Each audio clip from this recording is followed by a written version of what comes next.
Well, this is lecture 5 of week 4 on missional leadership. I've got so much more I could say, but I don't want to. We'll get into it as we go throughout the rest of these lectures over the next few weeks. But one of the images that we use here at Bridgeway a lot is the difference between bows and arrows. Bows exist for the sake of the quiver. The arrow exists for the sake of the target.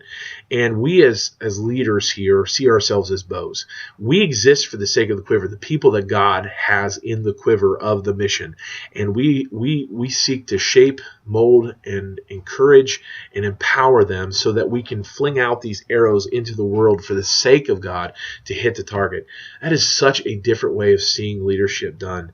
My people do not exist to help me accomplish my goals. That's just not the way it works. My staff doesn't exist to help me accomplish my goals. That together, collaboratively, imaginatively, prayerfully, we come together for the sake of the mission of God, believing that when God gives vision, he doesn't just give it to a person or a leader, although leaders are important in that process, and it may come through a leader, but it must be sort of confirmed and understood and then lived out and embraced and embodied within the life of the community as this vision, which is often bigger than one particular leader, requires the giftings and graces of other leaders as well. I love to think in terms of some of the missional leaders within the life and the organizations within the life of the scriptures.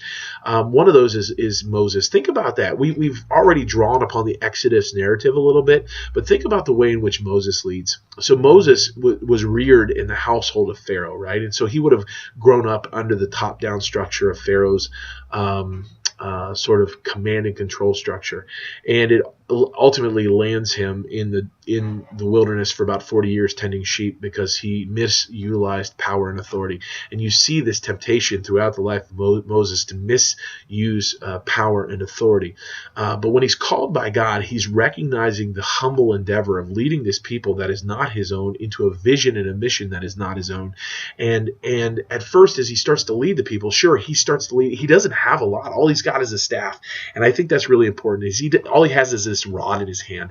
That leaders don't come with an already set of prescribed degrees and requirements and all of that. They come simply with who they are, who they've been created to be, and God then uses that for his goals and his purposes. And when you begin to see this happens, it's powerful in the life of a community. And I think it's important for us to understand how God uses that. Because there's going to be a lot of people who have the capacity to do an amazing thing, but they feel like they're not qualified enough. So if you can begin to utilize the stories of Scripture to help them understand that all they got to do is bring their staff. That's it. All they got to do is bring that rod, that thing in their hand, that God can say, I've given you that, and that's all you need in order for me to use you in incredible ways. But as you begin to follow the journey of Moses, what I love about one of my favorite texts and parts of the story of Moses is when his father-in-law Jethro comes to him. At this point, Moses is still operating with a command and control structure in which everything has to come and filter through him. And Jethro surveys the situation, says that this can't work. This is not the way that the system was designed to be. This is not the way in which God's giftings were designed to operate.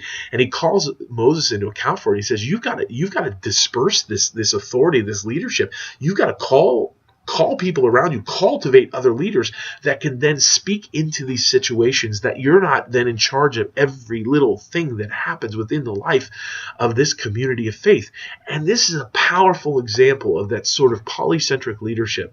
Now, ultimately, Moses has to make a lot of decisions, and he has a lot of sway, and his authority is felt throughout the scriptures as a whole. But understand that even Moses understood that this wasn't simply a positional authority. This was a relational authority. In fact, his authority is drawn from his capacity to draw near and be in intimate relationship with God. See, I think this goes a lot to say about what missional leader is. A missional leader is not someone who's organizationally qualified, but who is spiritually and intimately connected with the life of the Father. It's the one who meets with God in the tent of meeting as as though they are friends. As it says of Moses in the book of Exodus, there's this intimacy that comes, and out of that intimacy there's an integrity, and out of that integrity comes a trust, and out of that trust comes the ability for a community to gather around and to share a vision.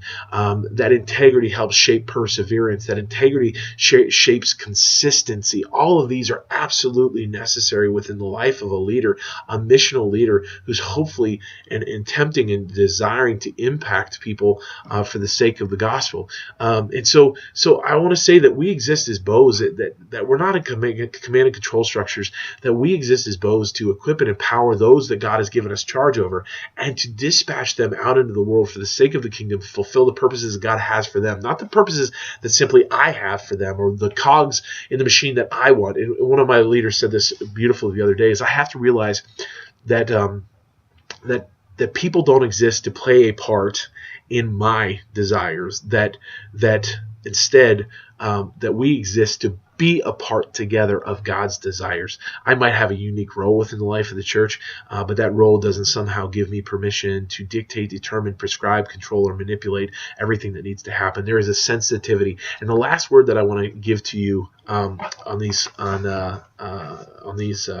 lectures on missional leadership is a word that I found in Lance Ford's book called On Leader, which I would really suggest or encourage anybody to read. It's called pneumatocracy, which is basically the command of the Spirit. Missional leaders live by the command of the Spirit. We're going to talk about that as we move into appreciative inquiry. We're going to talk about that as we understand the postures of the church, as we talk through sentness and faithful presence. We're going to talk about the way in which the Spirit shapes the life of the missional leader. It's got to require that robust pneumatology that we talked about in week 3. It's so important for a missional community to draw their inspiration and who they are from the life of the Spirit, as the Spirit leads the church into its desired goals. So what I've just given you is a different way of seeing leadership. And we're going to talk a little bit more about that over the course of the next few weeks. But I really wanted to invite you to get away from sort of the only thinking in terms of top-down models of hierarchical power and authority into this sort of more horizontal form of leadership, of dispersive and diffusive power and authority, empowering and equipping the people of God to fulfill the mission of God out in the world in ways that we can never do through a top-down structure. So hopefully this helps you wrap your mind around or your heart around some of the different ways in which we can talk about leadership, and sort of maybe inspire some of the work that you're going to do as we move forward throughout this week. God bless you, and looking forward to continue reading what you're working through.